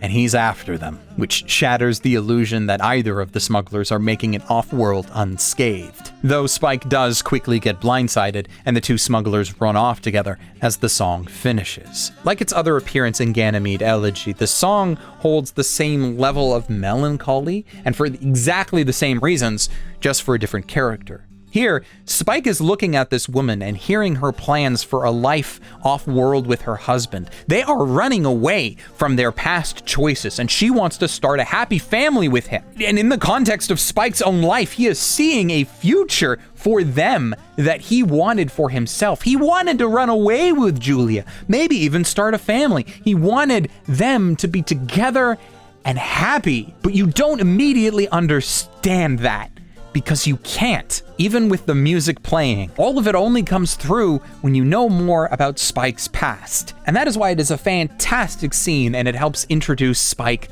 as a character. But not in the Netflix series, though. Oh yeah, they adapt this very scene, and in it, they just straight up show flashbacks of Julia here, because we can't have you appreciating the subtlety of the story beats here, can we? No. We need you watching to know that Spike is thinking about Julia here. How would you realize it otherwise? They just don't get it. And I'm gonna be honest, I don't even know if I get it. I have been sitting here for far too long discussing this show, and I have done so fully aware that even I don't understand everything that there is to understand about this series. Like, I can't even really try and talk about things like how Spike's eyes are a different color, and he claims that one of them sees the past, and whatever that means. Like, during my research, I have read countless articles about Bebop. People have done university thesis papers on small, seemingly insignificant aspects of this show. There is so much to unpack that I feel like it would be impossible and unrealistic of me to try. So about Pierrot Le Fou.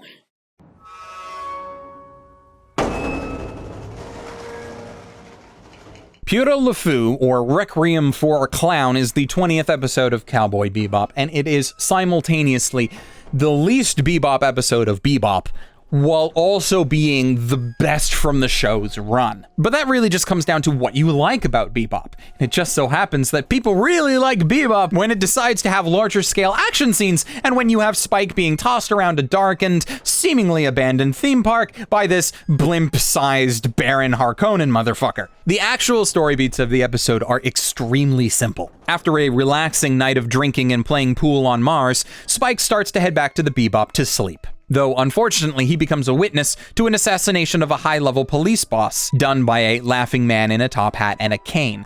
Instead of just letting Spike go, however, the mysterious assassin seems to have the attitude that no one who witnesses him shall live, and a fight breaks out between the two as Spike desperately tries to escape. At no other time throughout all of Bebop does Spike seem to have met his match in combat as he does here. He's fought off syndicate hit squads, escaped from Vicious twice by this point, but even just trying to escape, not actually fight this maniacal monstrosity, puts him at the edge of death. But somehow he makes it out. Jet has a conversation with his old pal Bob, who we actually haven't been able to talk about Bob much in this video. He does pop up from time to time, and he acts as an informant for Jet. It just so happens that he never pops up in any of the episodes that we've talked about today. Anyway, Bob gives the information that the assassin Pierrot Le Fou was once an experimental subject of the ISSP's Section 13. You know, the secret governmental organization that all high-end government agencies need to have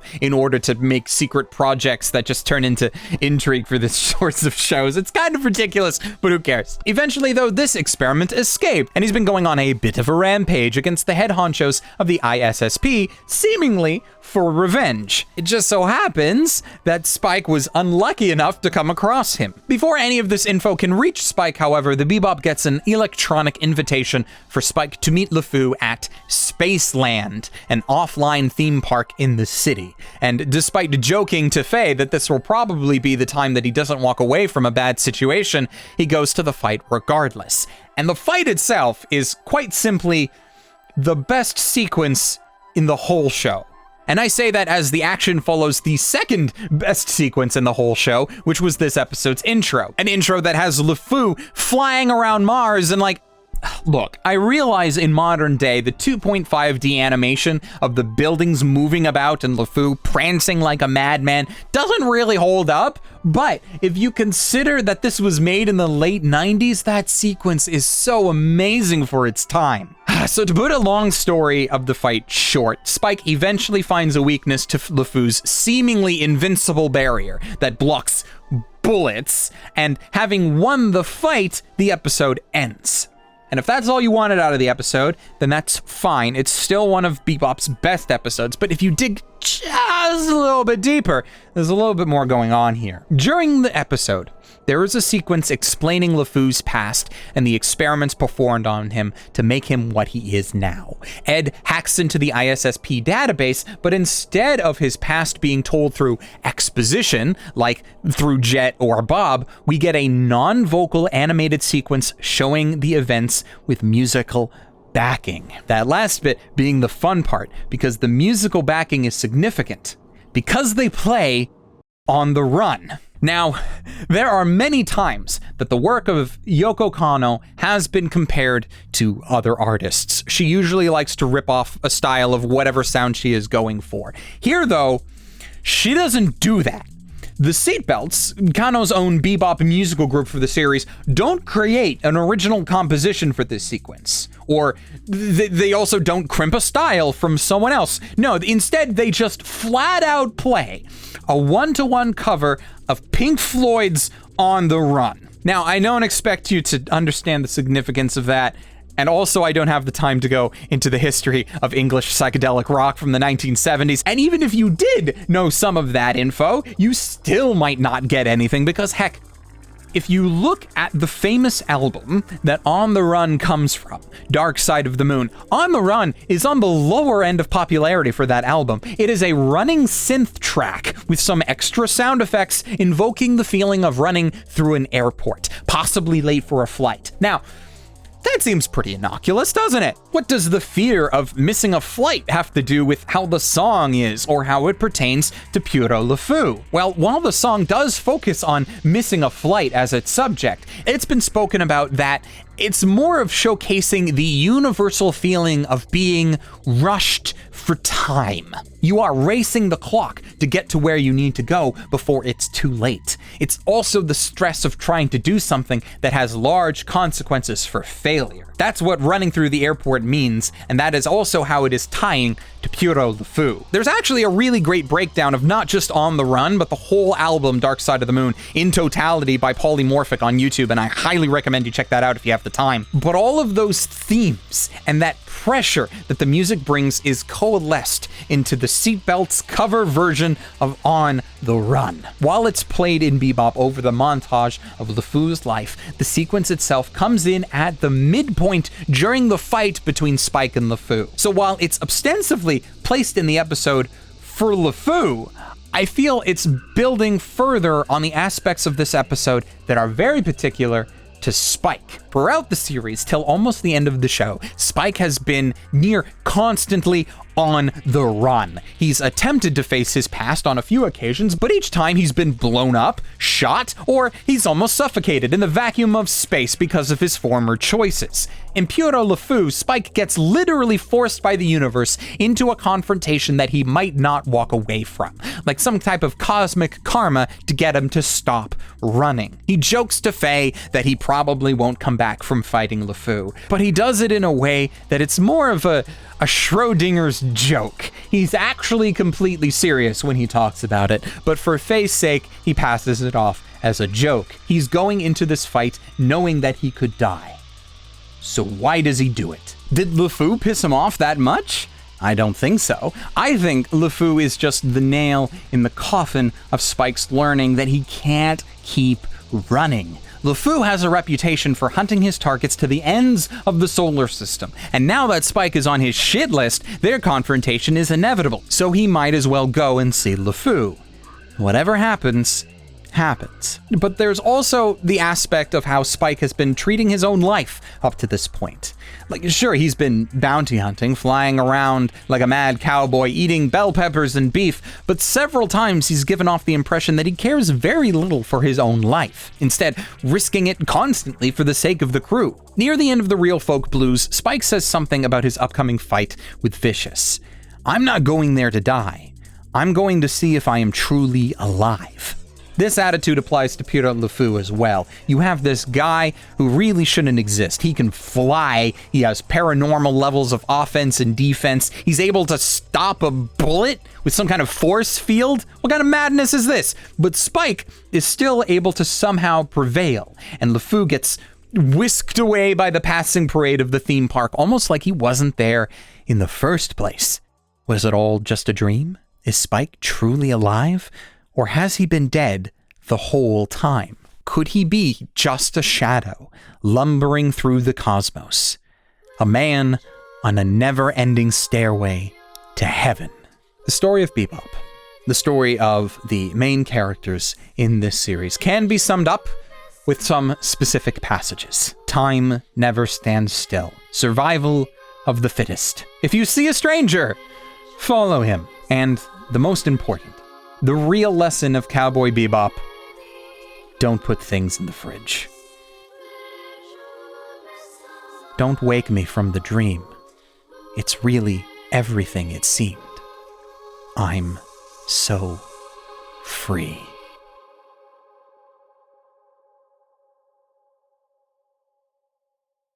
The end of the fight with LeFou, though, is just great. Like, you have Spike jumping around, unable to damage him at all, getting bombarded by gunfire, and the animatronics of the theme park come in, and then near the end, he gets the Hail Mary idea that, hey, his shield blocks fast-moving things like projectiles, but would it work with slower-moving objects? Would it stop a dagger? But we, like the audience, we don't know this plan because it's not like he explained it to us or anyone beforehand. He just figures it out on the fly. He came to this fight to possibly die. The idea that he came here with any sort of plan would negate the purpose of it because he wants to know. He comes to this fight wanting to know if he is alive, if this is the end for them. And so he just makes up this makeshift plan, and it just so happens to miraculously work. It's the best part of the episode. It's that realization for the audience that no, Spike is not about to die because he figured it out. It is presented to us like at the last possible moment, his solution for defeating LeFou. And it's things like that that make Bebop, Bebop. And it's a shame some people don't agree with that. The guy's got a force field, Spike. It's ablative armor. It diffuses kinetic energy from explosives and fast-moving bursts. It's useless against the blade, though. It's useless against the blade, though. Hey everyone, welcome to the end of the video. It is now, I think, like a month and a half since that footage of me you just watched was recorded. It's been a long edit, but that's what happens when you decide to make a feature-length film on a topic like this. You'd think after doing it for Death Note and Spice and Wolf that I would have learned my lesson, but no, I have not. If you like this sort of thing though, please let me know down in the comments that you have been enjoying these styles of videos because it is a lot of work, and if people don't enjoy this sort of thing, I would rather know before I deep dive again into another video of this length. And I do have a bunch of ideas and a bunch of topics that I would like to cover similarly. But before I let you go, a very big and special thank you to my patrons whose names have been scrolling on the screen here for a while. I literally cannot do these kinds of videos without your help because they take forever to make, and it's not like I put a sponsor ad or anything to recoup the costs or my time. So your support really, really does help, especially the support of patrons like Ross Emerson, Aiden, Hector Montemayor, Sidi Amako, Rifen Bonaparte, Sailor Arashi, and Omar Showman. Thank you all oh so very much. And until next time, whatever kind of video that ends up being and whatever topic we end up covering, watch more anime and stay frosty.